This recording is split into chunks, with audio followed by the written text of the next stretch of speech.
Oh, yeah, that's one. Oh, yeah, there's another one.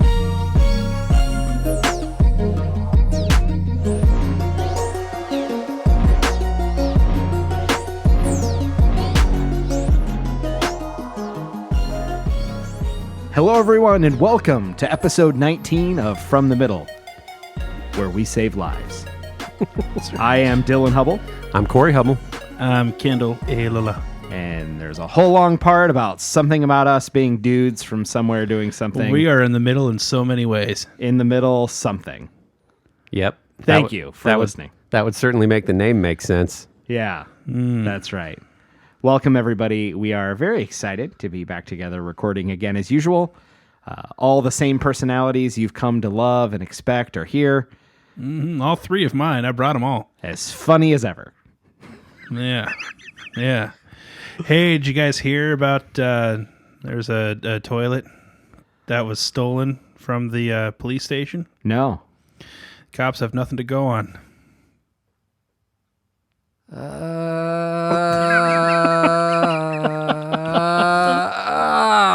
And ladies and gentlemen, that's the kind of thing that we're talking about when we talk about humor and comedy and how hilarious we are. Isn't that right, Corey? Yeah. Yes. See? I thought he was demonstrating the cop trying to go on something. Oh, man. I've missed you guys. I love it when we record. It's so good being together. Feels like years in between these sessions. Sometimes it feels like weeks at a time. Yeah, at least minutes. So this is going to be a fun one. I have a sneaking suspicion because we took a page out of our cool friend Cool Cat John's book where he suggested that because we did 2 episodes on pet peeves, which I'm going to go out on a limb and say are probably our most popular episodes. Do you think? Yeah, I think they certainly garnered the most reaction. Yeah. That's certainly true. I think they were the most enjoyed episodes. Most enjoyed episodes. Turns out people love to hear me complain. And that's a whole thing. In our most enjoyed episodes in our 19 episode tenure. And he said we should look at the flipsoid. Will somebody go check the flipsoid? I think there's a short in the flipsoid. We can look at the flip side of that coin. We should look at the flip side of that coin and talk about our own personal freak flags. Yes. Mm-hmm. So the things about us that we think are normal or do. Some of these I already know, at least for the ones that are on my list, aren't normal. So I'm not claiming they're. But things that we do that are weird. Yeah. So it could be said as things that we think are totally normal, but other people say are weird. So that might clarify kind of what we're going at. However, or at where we're going. Sorry, John. But no, I mean, it's good to be of the mind of knowing that you're weird. Yeah. We wouldn't be pointing any of these things out if we thought they were normal. That's right. And we certainly don't want to talk about all the reasons why we think all of you are weird without owning some of our own. So it's only fair that we open the kimono, to use a really weird corporate term that I can't stand. Wow. I'm not sure why that's used at any corporate level. I've heard it used so many times that it's disturbing. So we're just going to be...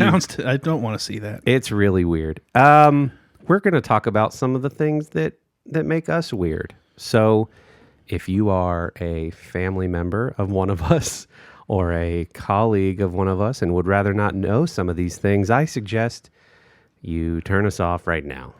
If, on the other hand, you're curious and a little weirded out at the same time, let's dive in. What's the over-under on the percentage of how much of this is bathroom-related?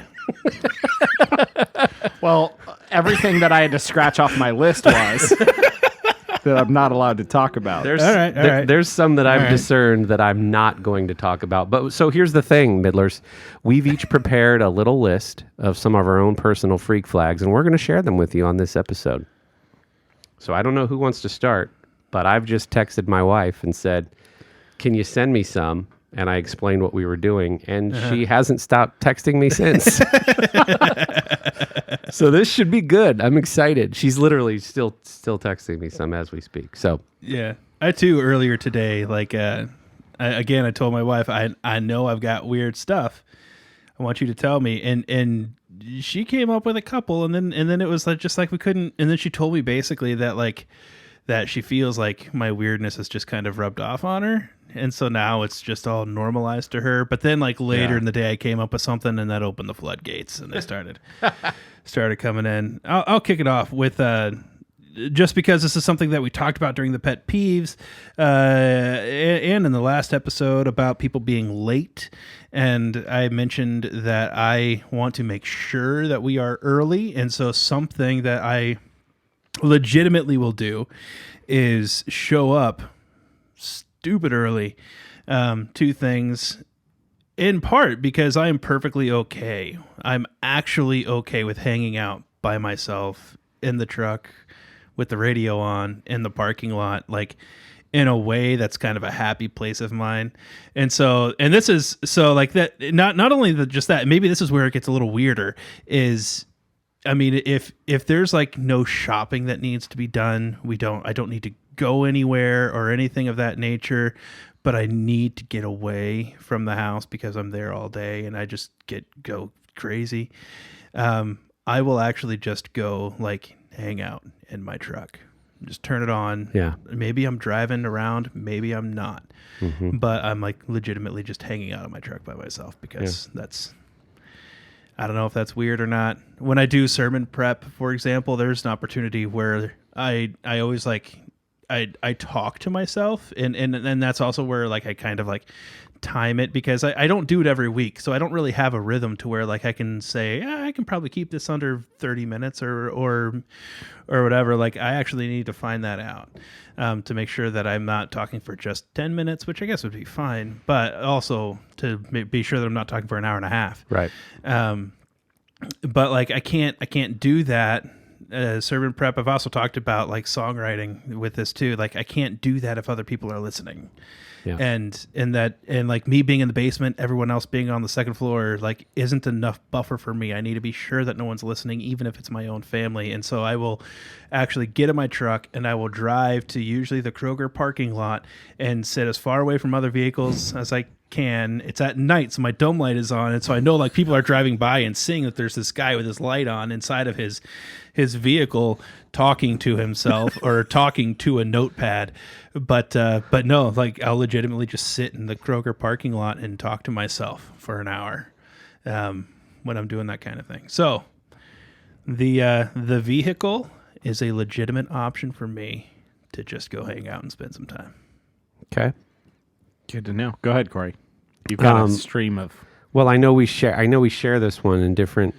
There's different treatments of this, but for us in the car or anywhere really, the volume has to be on an even number.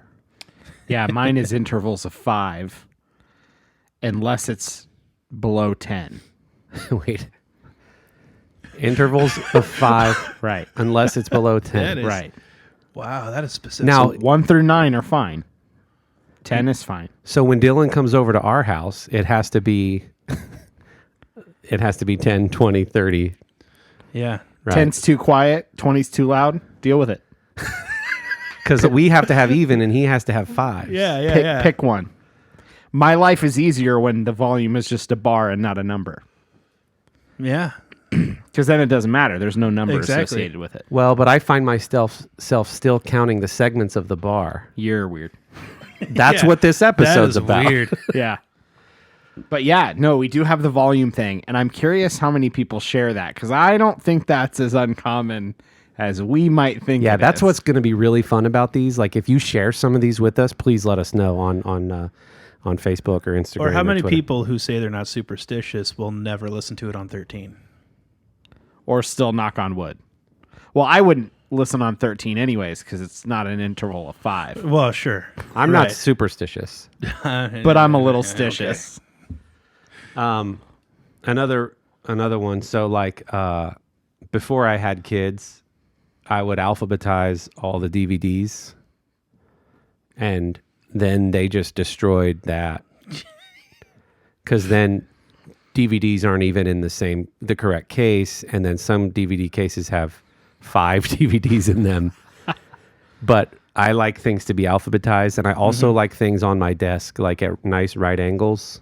Okay. But it's only in the spaces that I can completely control, i.e. my office /den/studio. Right. I alphabetize and I put things on right angles there. I don't even try anywhere else in the rest of the house because I know that kids are just going to mess stuff up. So I don't even try. But then the spaces that I can control, I'm really weird about right angles and like trying to alphabetize things. And Yeah, I share the DVD one for the longest time because I have something like, I don't know, 250 Blu-rays and DVDs combined or something. And eventually I would get tired of looking through every movie when you realize at some point you get in the mood for a certain genre. So then I broke it down into genres and then alphabetized by genre. So, and they're big genres. It's not like 35 different subgenres. It's like action, adventure, drama is one, comedy, romantic comedy, something else is another one. All the superhero movies are together, whatever. But I did it that way. I like to keep them that way. If I know I'm in the mood for a superhero movie, I go to that section and then they're alphabetized and I can find them. And I would actually do the Blockbuster method where the and of doesn't count as a word. Right. So like the Chronicles of Narnia would be in C because it's that's Chronicles of Narnia. That's Dewey Decimal. Dewey Decimal, whatever. I would do it the proper way. Yeah. Whenever you alphabetize anything, that's the proper way. Right. Yeah. I would do it that way. Some people would go to T, looking for The Nightmare Before Christmas. Those people just were you had bad victims. parents. They were victims of a poor school system. Yeah. Really is what that is. Do you have one, Dylan, you'd like to share? Well, so I text my wife to ask. The very first, I don't think I finished sending my text before she responded with the fact that I will on occasion eat food from a can cold, which is weird. I don't think that I do it frequently, but like you need a quick sandwich or wrap and there's a can of chicken, shredded chicken or something, soup, Chef Boyardee, something like that. Like I might just eat it right out of the can or eat it cold, which she finds very weird. Yeah. Same thing you mentioned when I brought that one up, Corey. You said I used to eat cold hot dogs as a kid. It's literally bologna. So it's the same thing. That's not that weird. Bologna is essentially cut from a giant hot dog. Essentially, yeah. So I'll admit that eating cold canned food might be weird, but don't tell me a cold hot dog is weird if you eat bologna because it's the same. Go. I'm with you. The same food. So yeah, that was one of the first ones that she brought up. I'm sure there's plenty of food ones. I've also been comfortable telling her if she thought something was weird, like using a spoon and eating a bite or a couple bites of peanut butter right out of the jar with a spoon. Yeah. That she thought that was weird. And I said, I think you're the weird one on this one. I think most people like to eat a little peanut butter directly from a jar. I don't think that's a unique weird one. Yeah. I would imagine a good amount of people don't have a problem with the first spoonful. But when you put the spoon back. Well, let me clarify then. I'm the only one in my household that eats peanut butter. Okay. Oh, there you go. Okay. It's like drinking out of the milk jug if you're the only person who drinks the milk. I'm fine with that first spoonful. All right. You're the only one eating peanuts. So you could literally just like open up the jar when the wife takes the kid somewhere and you're home by yourself and just entertain yourself like you're the family dog and just try to get it all out of there. Sure. Yeah, I don't know if I wanted. My brain when I found out you were the only one who eats peanut butter, like that's where my head went. The visual in my head was Dylan rolling around on the floor with a jar of peanut butter, trying to get it all out with his tongue. So that was. I mean, and if it wasn't in your head, it is now. Yeah, and every listener. Oh, that's funny. I'm so sorry. I wonder where our friend and middler, Cool Cat John, lands on the eating cold canned food and cold hot dogs, because he mentioned in that email that he only wants food that's hot or food that's cold, and so like lukewarm food has no place in his house. So he's either cooking it or he's eating it cold. So like his cereal boxes are in his refrigerator. And crackers and and crackers chips. and bread, I assume, and chips and everything he keeps in his fridge so that they're cold. That's really interesting. So I wonder where he lands on a food that's supposed to be hot. Can it be cold? As long as it's one or the other. Yeah. Interesting. So if I refrigerated a can of creamed corn Exactly. and then ate it, Is that as good as cooking it? would that be okay? Right. Okay. I don't know. He'll have to let us know. He will, I'm sure. Okay. Back to you, sir. Back to me. Okay, so and I'm just going to say something really quick. You guys had mentioned the volume on the TV thing being even or multiples of 5 unless it's 1 through 9. One little weird thing of mine is with TV volume as an example. If I'm adjusting anything, including TV volume, I have to adjust up to something. So, and if I can't, then I subtract. So, like if the final move has to be a move up. So if I want it to be at 15, but it's currently at 17, I will first bring the volume down to 14 so that I can come up to 15. And I do that with anything that I adjust. I mean, if it's like a light dimmer, I do it that way. What if it's the oven and you And- have to go to 400 degrees? You would go down below 400? Yes, I would. I would go down first and then back up. But the oven that we currently have, you can't do that. You just have to, if you want to change the temperature, you have to cancel it and enter in the new number. But So if the three of us were watching together, you would have to dial down to 19 and then 20, or we'd have to dial down to 9 and then to 10, right. or down to 29 and then to 30. Yeah. Okay. All right. So, but where this stems from, and Thank is, is This was going to be my next question. I don't know exactly how I became neurotic about it. I tend to be a neurotic person about a lot of things, but so I guess there's just maybe a personality trait that lets things like this get that far. When you're tuning a guitar or any stringed instrument, you want to tune up. And so Okay. I'd gotten into the habit when I'm tuning a guitar that if you're sharp and you need to bring that string down, you need to bring it down flat on purpose and then bring it up to being in tune. Got it. And the reason you do that is because you're changing the tightness of the string. When you loosen it, there could be some slack, and then as you're playing, that slack vibrates itself out, and so you want to make sure you're tightening that slack up while you're tuning. If that makes any sense to anybody, It does, and I'm actually slightly disappointed that there's a logical explanation. Well, hold on, but that's a logical explanation as to like when I tune a guitar, that's how I always tune it. But I mean, generally speaking, too, when you're tuning a guitar, you get it like within a couple of cents, and then which is basically you get it within like very close to being in tune, and then you sort of like when you fine tune it, it doesn't really matter at that point. Like you're not even moving it a millimeter from there. It's not going to make a difference. But I still like if I accidentally go just like a half cent sharp, I have to start over. I've got to bring it back down flat and then bring it back up. Like, and that's like mechanically, I know that's not going to make a difference, but that's how I do it anyway because I'm neurotic about that, and that has bled into like adjusting anything in my life. I have to come Interesting. down and then bring it back up. So That's very fun. yeah. So it's a cross I bear. I have a couple ones. That are food related that'll I think might be more normal to more people. Does that have to do with peanut butter and being alone in the house? Thank goodness, no. Oh. So I don't know if anybody else does this. So I don't make a physical grocery list. I put it on a note on my phone, right? Right. And I have on the same list, I have different sections of it, like one for this grocery store, one for that grocery store, because different makes things, different sense. places.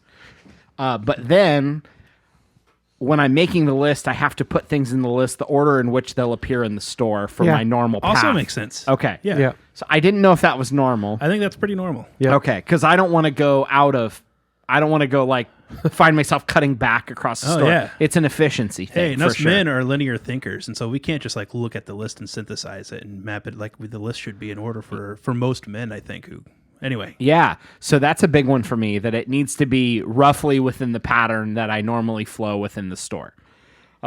If that's weird, let us know. Well, I do the same with errands. If I have multiple places to do things around town, I'll do it on purpose in a circle. You're going to map it in a way that... I'm going to, even if the times don't line up perfectly, I'll leave sooner or later so that I can do it in a logical circle.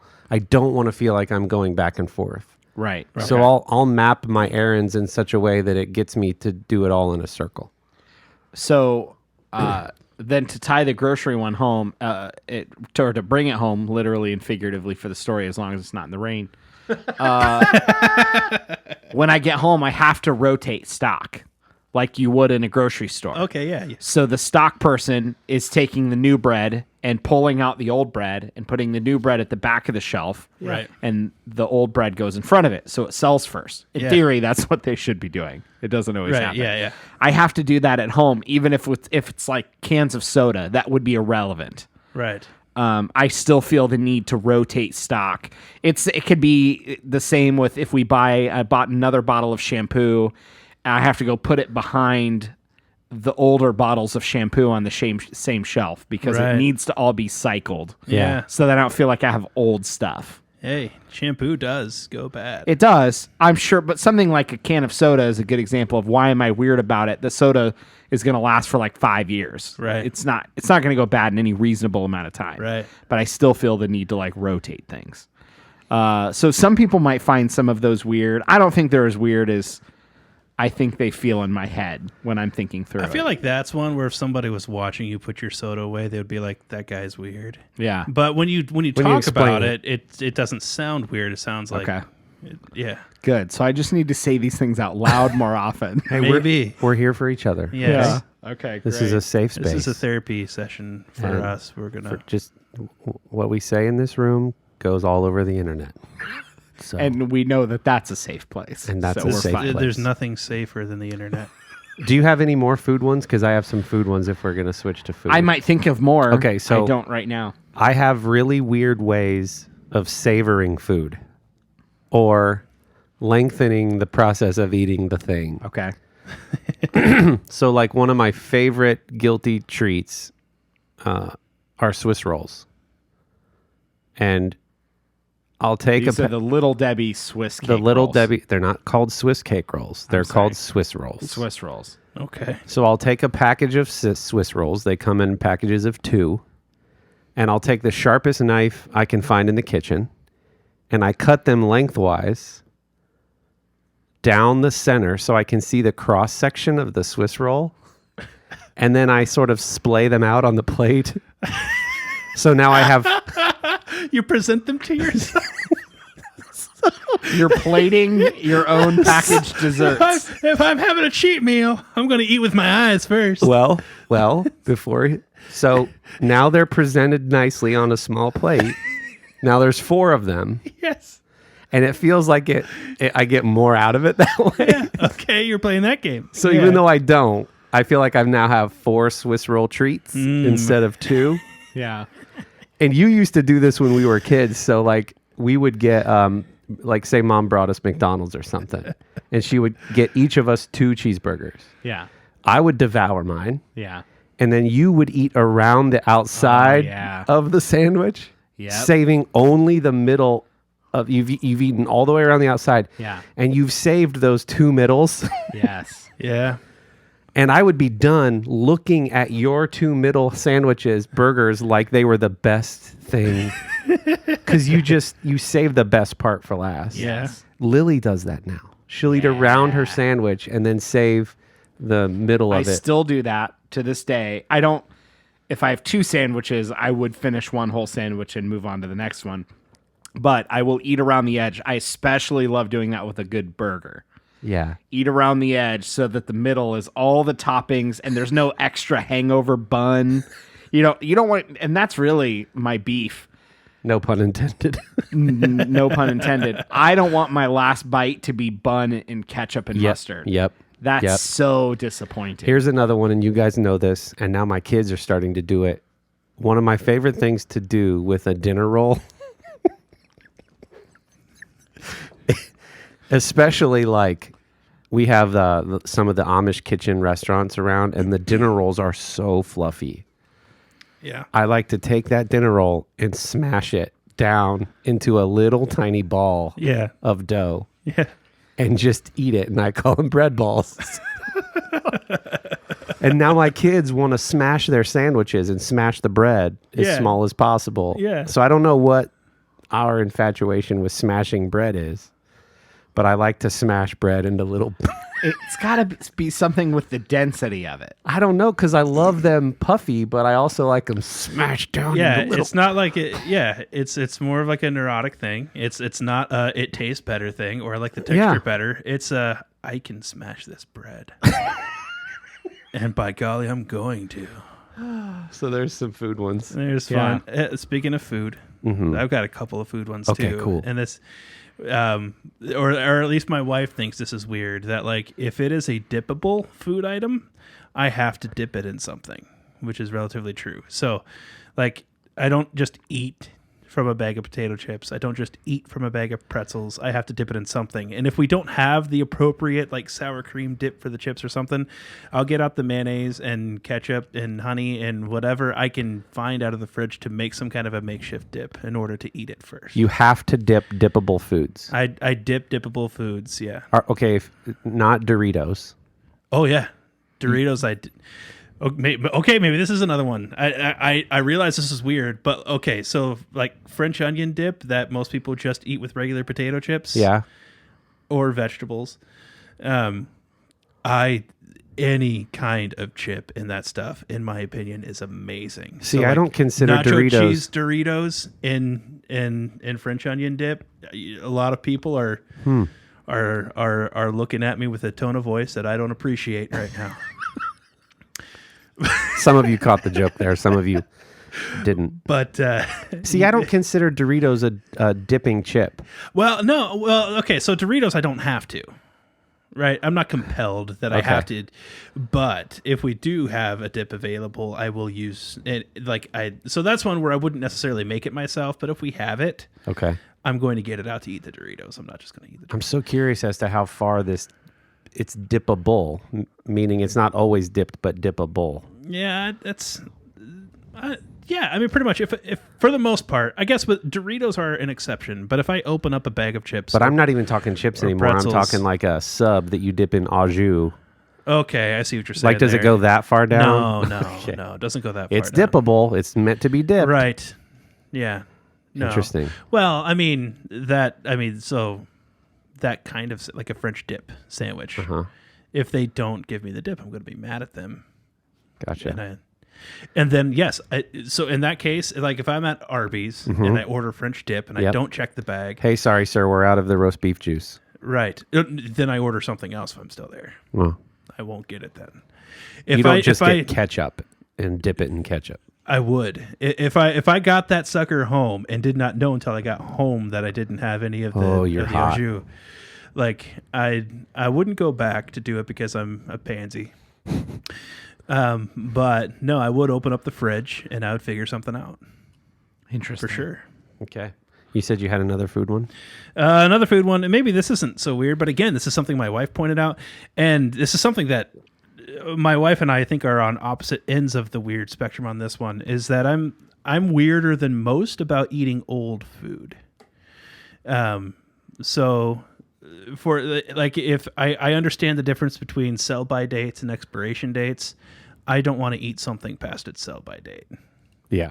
I just don't want to. My wife would be in your group. Yeah, and we're I'm going, super weird "It's about still that. good." Yeah. Like I made some sauerkraut with bacon the other day, and it's a few days later, and most people would just open that up and smell it and see if it smelled fine, and then eat it. I'm like, yeah, but it has that bacon in it, and so like I'm looking up what is the whatever CDC or whoever.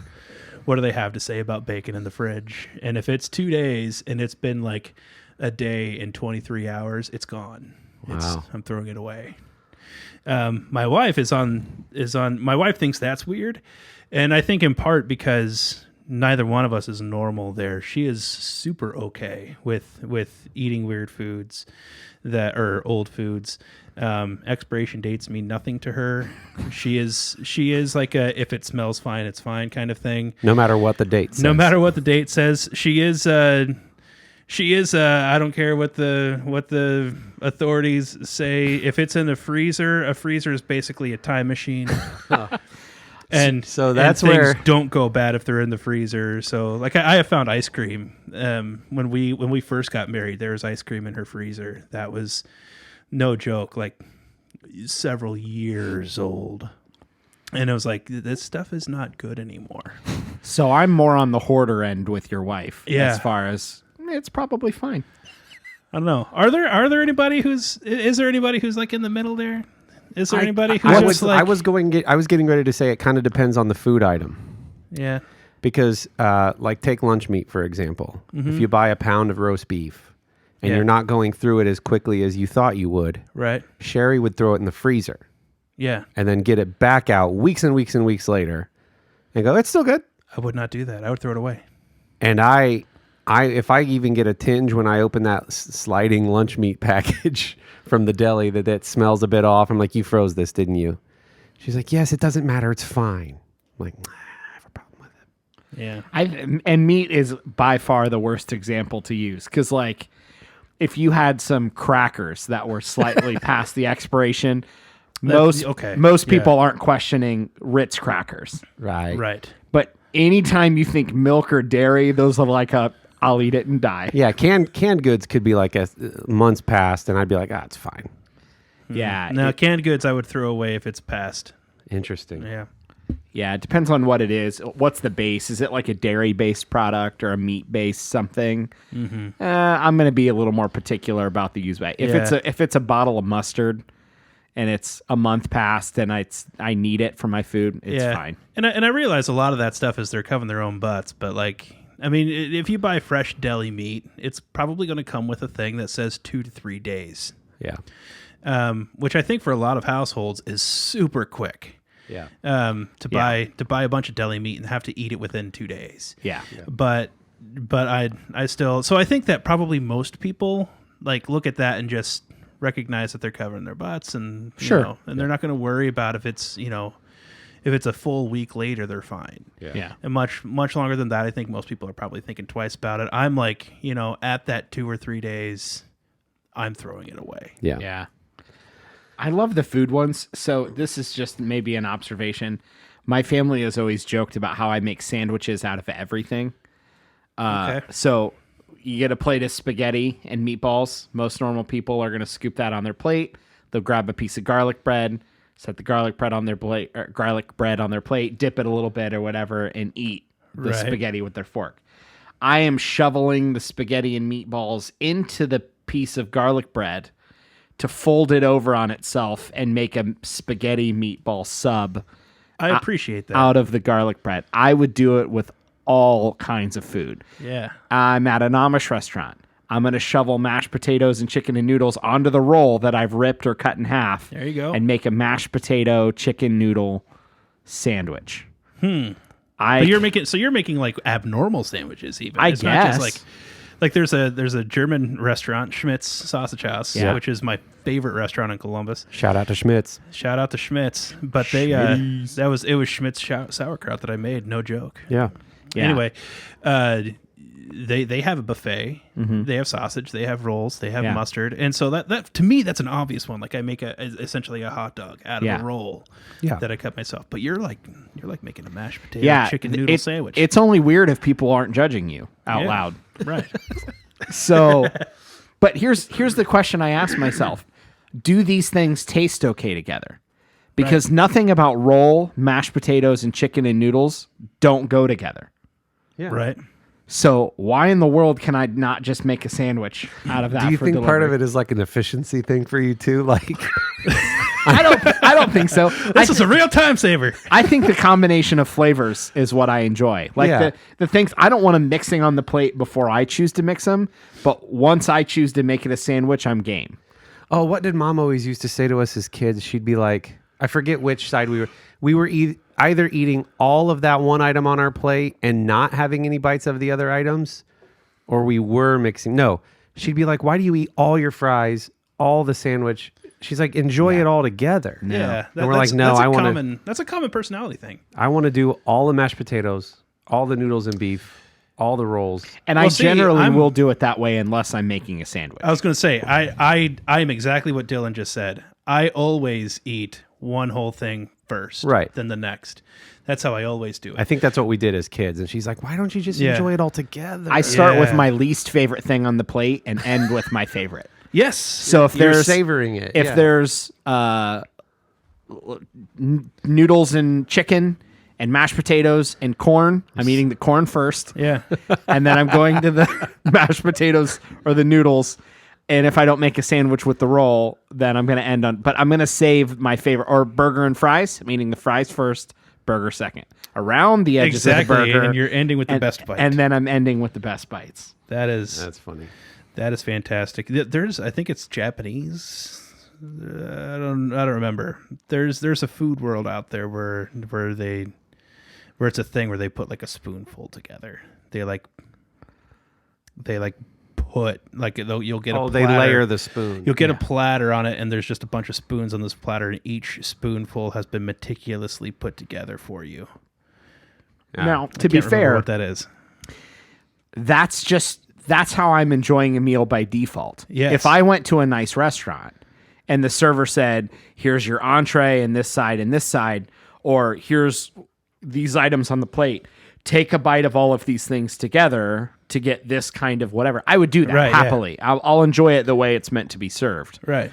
If I'm given some kind of instruction, or if I'm having a dessert someplace for the first time and it's like, oh, get a little bit of this chocolate ganache in a bite with some of the cake and some of the ice cream all together in one bite, I'll do that because that's how you're supposed to eat it. And I will say, as I've gotten the privilege to eat at nicer places, I do eat bites from all of the things on the plate because I know that it was designed to be consumed that way. So I'll do it on purpose. There you go. Yeah. Or if you're in a nice fancy restaurant and they're serving you up, do you ask them for 2 pieces of bread? Can I? Yeah. Never, right. Okay, we'll edit that one out. That didn't land. All right. Any more food ones? Because I have a bunch more. Not that I can think of right now. Let's keep rolling. Kind of a quick. This is more of a bathroom one. Well, let's start. start. But it's still It follows. It follows. Let's start that Literally. category. Okay. But so I plan much of my life around whether or not there's a bathroom available. I have this weird like fear that I'm going to be stuck and I'll have to go to the bathroom and I can't find one. And it's legitimately enough of a fear that like I make decisions based around that fear. And so like I will, for example, if there's a situation where like I'm traveling and there's been times where like I was going to be meeting some guys somewhere and I specifically wanted to drive myself instead of drive with other people because like if I want to have to stop and go to the bathroom, I want to be able to just do it and not have to wait for the next 15 minutes. Not be at the mercy of someone else. I don't want to be at the mercy of someone else. If I'm flying, if I'm traveling that way, like say that the flight takes off at 6 a.m, I am not eating dinner the night before. Like I go at least 12 hours without Really? eating before going on an airplane because I'm afraid of having to go to the bathroom on an airplane during a time when you're not allowed to. And that fear is big enough. And while I'm at the airport, like I'm always going to be, sitting on the pot trying to push one out, even if it's not there before I get on the plane. Yeah. And then, so like I'm weird. Hey, freak flags. Is what I'm trying to say. I don't know. I mean, I don't know how much interaction I want on this particular story. Oh, come on. But I think people should, if they have weird things like that, let's just, I want to hear them.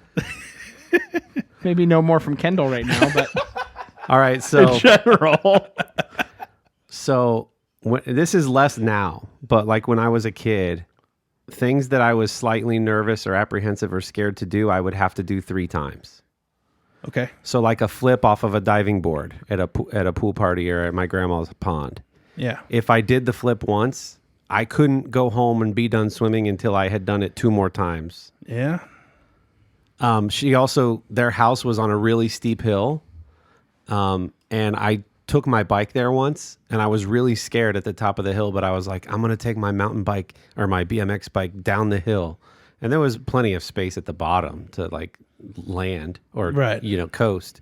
But I did it once, and I was like, I have to do it 2 more times before I leave. Yeah. Like for whatever reason, things that I was like nervous to do, I had to do 3 times. Mm-hmm. Or like Grandpa always challenged me to swim to the other side of the pond, and I don't like getting nibbled by bluegills. That was just, I hate that feeling in ponds. But if I had done it once, got to do it 2 more times before I just, and so I've been wanting to bring this up. So you told me a story once when we were kids, and I didn't know this until after we had both moved out. But I was telling you that, like, I don't like when people use OCD or like, oh, I'm so OCD. Like, there are people that legitimately have obsessive compulsive disorder. Yeah. I'm not claiming to have it to that level of severity, or even people say that about ADD too. Like, oh, I'm so ADD. Like, there are people that actually have that. It's Can you not keep a job because of it? Because that's what people are dealing with. People shouldn't use those. But we were talking about something similar, and you said, I don't know if you said it, but you would have to throw a ball against the wall. Yeah. When we would both be sent to bed. Yeah. You said, did you ever hear that the noise against the wall? Like, I would have to throw a ball, and I was like, what? We were both moved out, and so tell that story. Yeah, there were times when I think it's almost like, have you ever woken up in the night almost with a level of unnecessary anxiety you reflect on come daytime, and you're like, I don't know what in the world I was thinking in the middle of the night dealing with whatever. Yeah.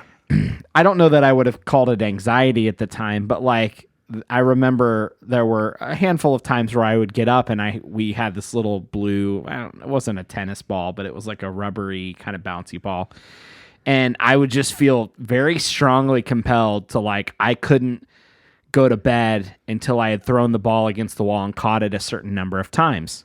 Yeah. And it was always an obscenely large number.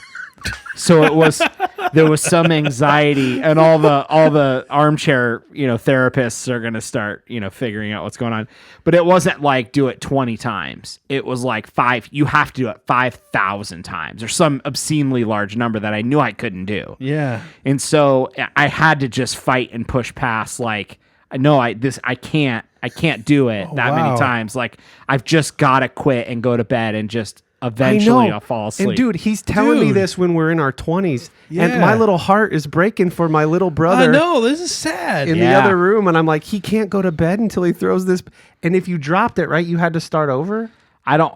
It could be that was like I was really like I was probably around 10. And I was like, my that. little brother, it can't go to sleep because he thinks something bad's going to happen if he doesn't throw the ball against the wall 5,000 times. Yeah, just Oh, I don't know what man. that was. I don't know that I've ever experienced anything like that like since then, but I know on a handful of occasions stuff like that would happen.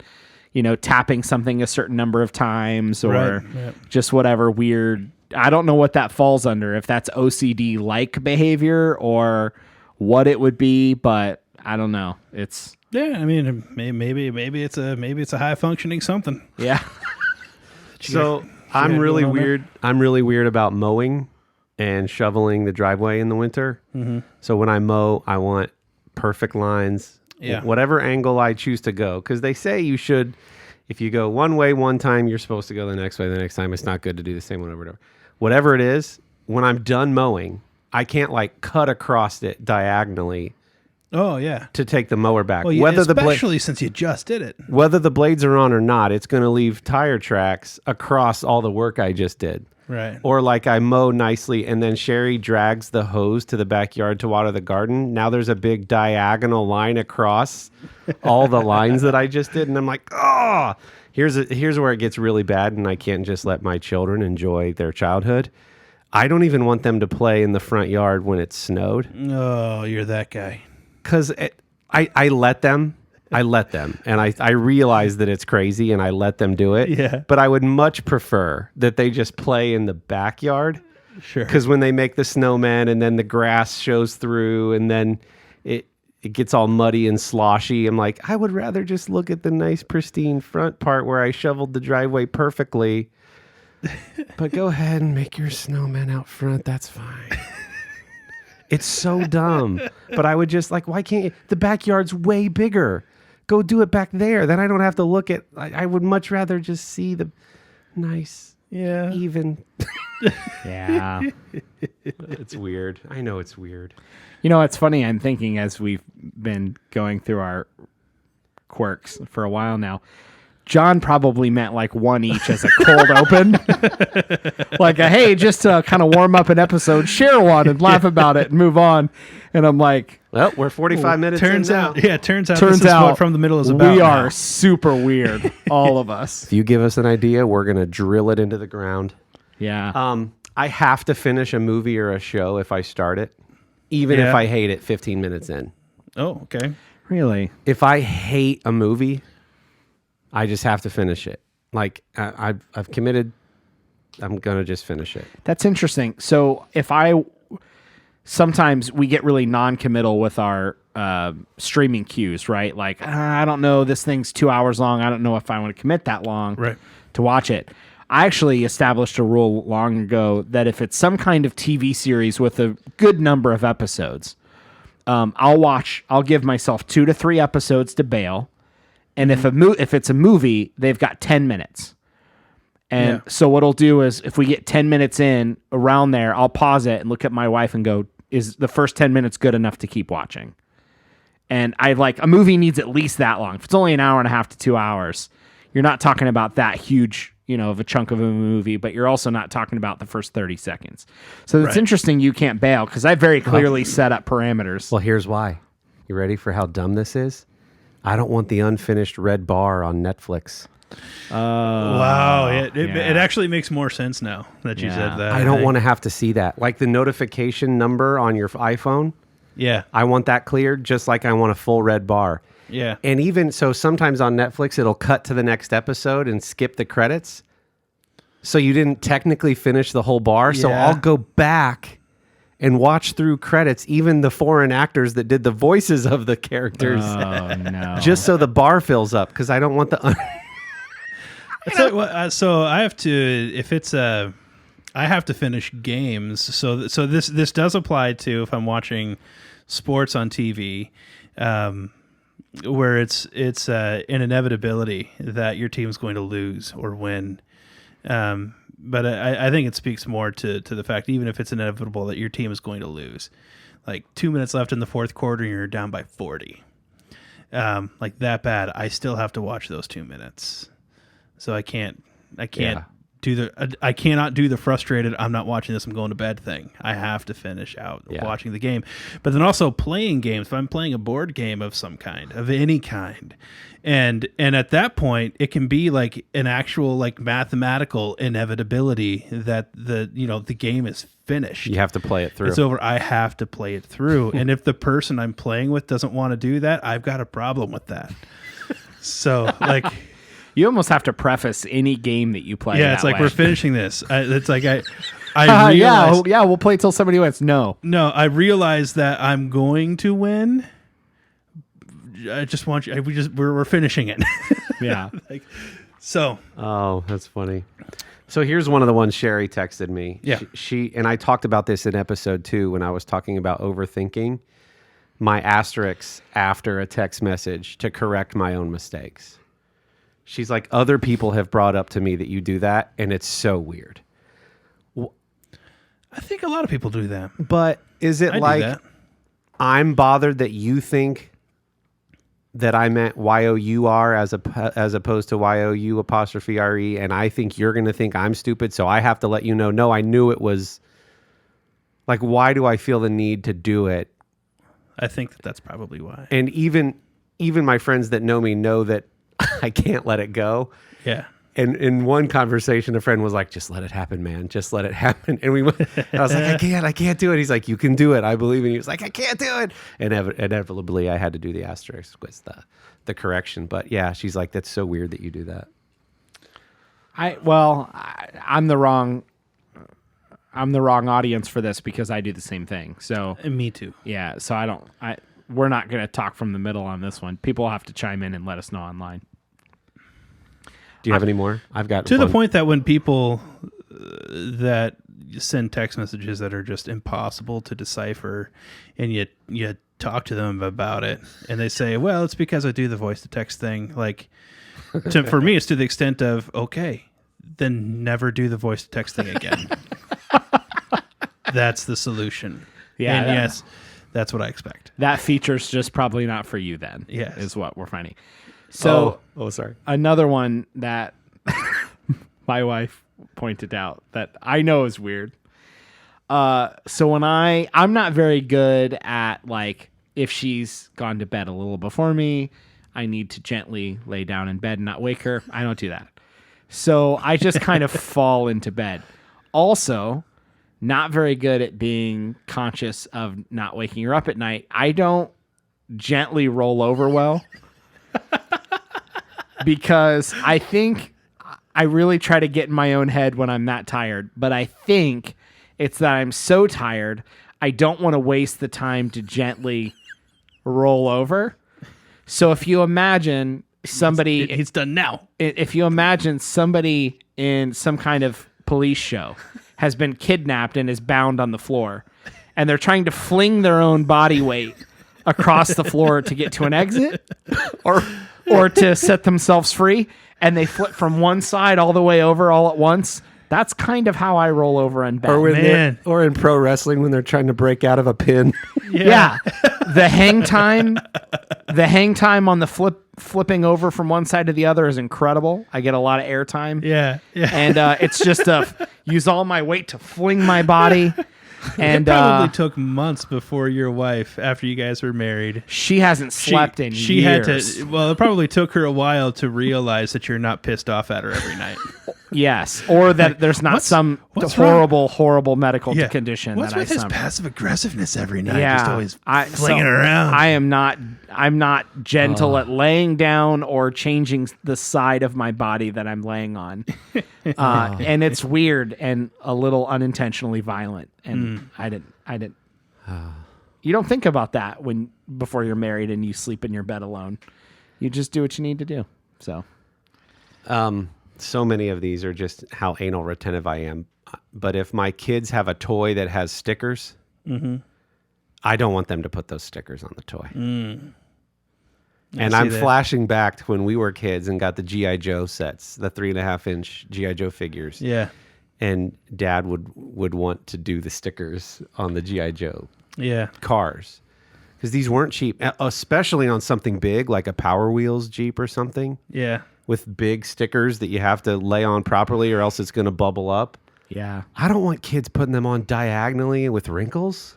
I just spent $400 on this Power Wheels No Jeep. kidding. Yeah. Yeah. I think I would always shoot. I don't remember. Not that you were saying this. I don't remember Dad saying he needed to do it. No. I remember saying, "Will you do it?" Because I even knew at that age I didn't want to mess it up. Yeah. And I don't think he ever said that, but I certainly know it was like, "Hey, could you put these on?" You know, because But now I'm always angling when they open something. I'm like, you want me to get those stickers for you on that Lego set, buddy? You want me to get that? yeah. So yeah, I'm kind of weird about that. I have to have a justification for a decision. So I'll explain. So Of course you will. Let's say I'm building like a raised garden bed for Sherry. Yeah. And it's 31.9 inches. Yeah. I'm okay with that because we live at 319.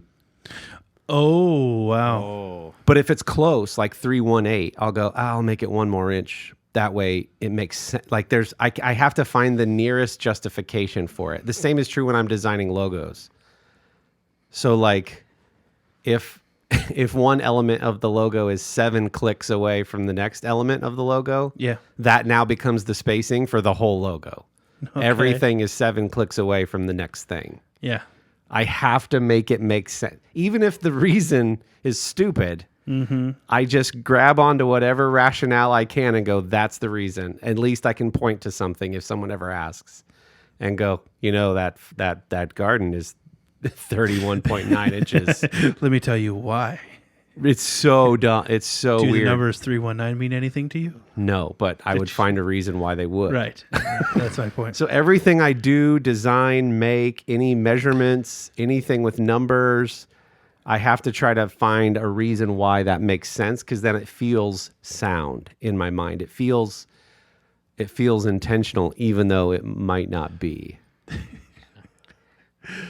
Oh man, Yeah, I feel like we're probably making a lot of friends right now because I think this is opening my eyes to the fact that like we're all screwed up.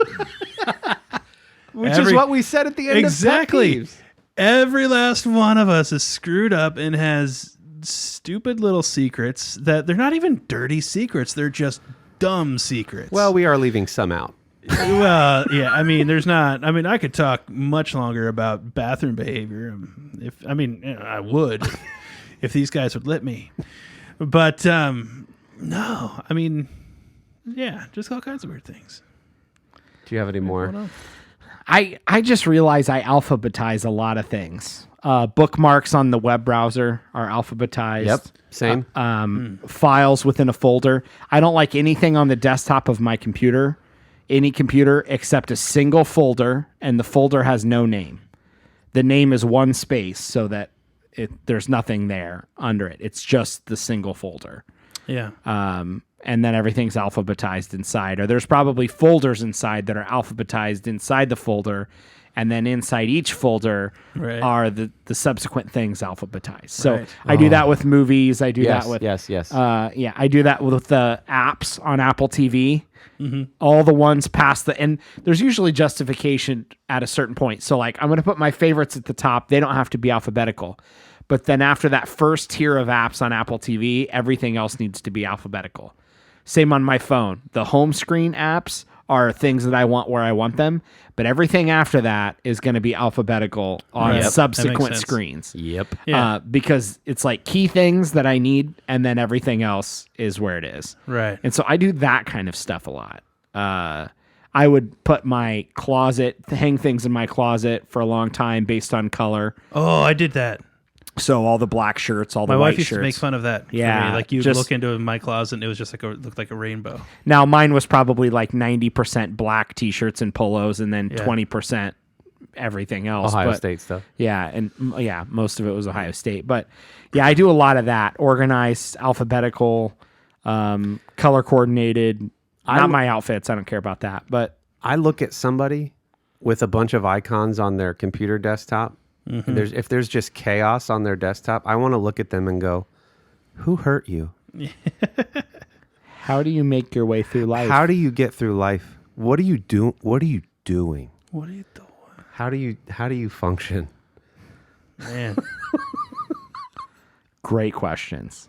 I want to have empathy for you. I'm struggling right now to understand. Here's a kind of weird one. Again, if you're a colleague of mine, this is where you stop listening. So like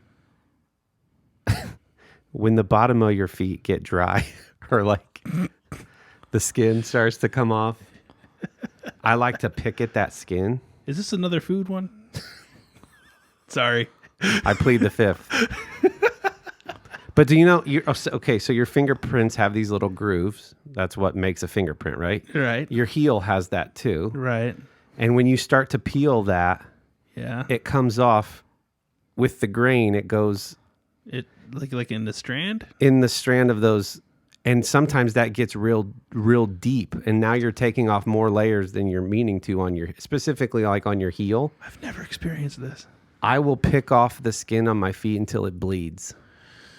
Until it hurts to walk. Yeah, that makes me That shudder is- a little bit. You are the weirdest out of all of us. So remember how I was saying in like weird subcultures online, how like Yeah. you can find people? Yeah. I Googled this the other day. Yeah. There's a whole community of people that now, and this is not me trying to normalize it. I know Is it a support group or are they like, we're better than everyone else? no, they're going, yeah, they're needing help. They want to know that they're not alone. Okay. And there's people that are like, oh my gosh, I do this too. I thought I was the only one. I'll pick until it bleeds. And then I tell people I sprained my ankle because I literally can't walk. And they'll just peel that skin off of the bottom of their feet when it's dry. Gross. Dylan is shaking right now. trembling. You can't Yeah, see. I get that nervous fidget. It's like when a needle comes out and Yeah. you're just like, ugh. Sherry will be like, I can't believe you told this one. And it only started a couple years ago. But like it's like people who like to pick like when paint is peeling off of a bench or something. Oh, You yeah. You have to like keep going. Yeah. That's kind of like what it is. But I'll do it until there's like it like hurts to walk. Yikes. Yeah, it's really weird. Ouch. Sorry, dude. Yeah. Yeah. Yeah, we're getting real now. We're getting real. So if you listen and you do Oh, that, man. Everyone turned it off now. People No are, one's, I'm sorry. No one's listening right now. I'm sorry, everyone. They're all gone. There's a few. there's let me no one put it left this to way. apologize If to. you're, there's no one left to apologize to, because if you've made it this far and you are still listening now, there's something wrong with you. Yeah.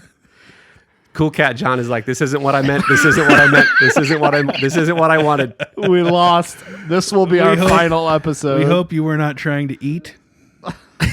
If you were, we apologize. But yeah, there's people like, there's like, I thought I was the only one. I'm so glad to know that I'm not the only one. And Sherry's like, stop trying to normalize it. That's weird. And they make these things called a pet egg Yeah.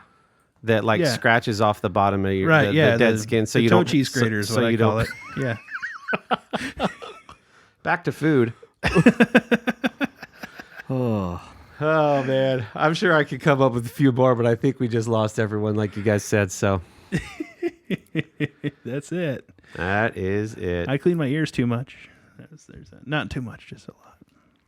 Oh, there's something. There's And nothing I like feel a, like if my technique is wrong while turning off a light switch, I'm going to burn the house down. Wait a minute. So, but other than that, that's all I had. Time. Hold up. Your technique on shutting off a light. Yeah. If I do it wrong. No. Don't rapidly yeah through that. How would one? What would be the wrong way to turn off a light switch that has two settings? So this is all right. So I've got, and by the way, I've never looked this up. I don't recall ever reading anything. And so it is more than not even more. The chances are that this is complete and total nonsense. But in my head, when you're flipping a light switch, what's going on is you're kind of like removing one thing from another thing far enough or efficiently enough that that an electrical current is no longer occurring at that spot. Right? And so in my mind, if you do that too slowly, maybe it was like if you pull like a pizza, a slice of pizza from the rest of the pizza slowly, you can get a good cheese stretch, versus if you rip it out of there, you might not get that cheese stretch. And so I'm thinking that, like, what if the electricity isn't going to disconnect all the way?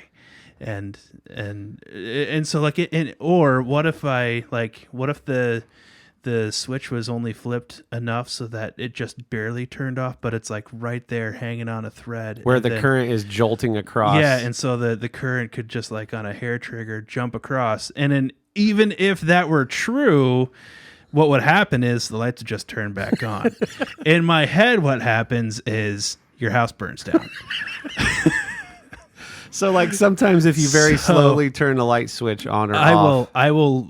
It is a very deliberate motion for me to flip a light switch off at night before I go Aggressively? to bed. Like the light switches that I pass, so I don't go around to the entire house. But before I go to bed, I check doors and light switches, and I will push down on all of the light switches to make sure they're completely off. And if I'm not convinced, or I think that maybe like I pushed down and now it's sprung back up, I will turn the light back on and then flip it back off. So about your feet. So No, I wanted him to end on one.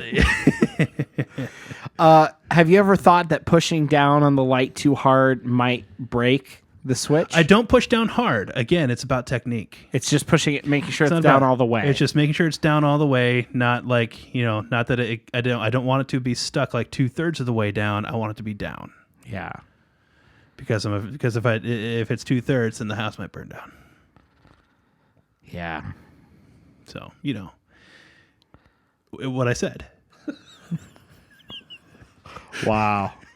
Well,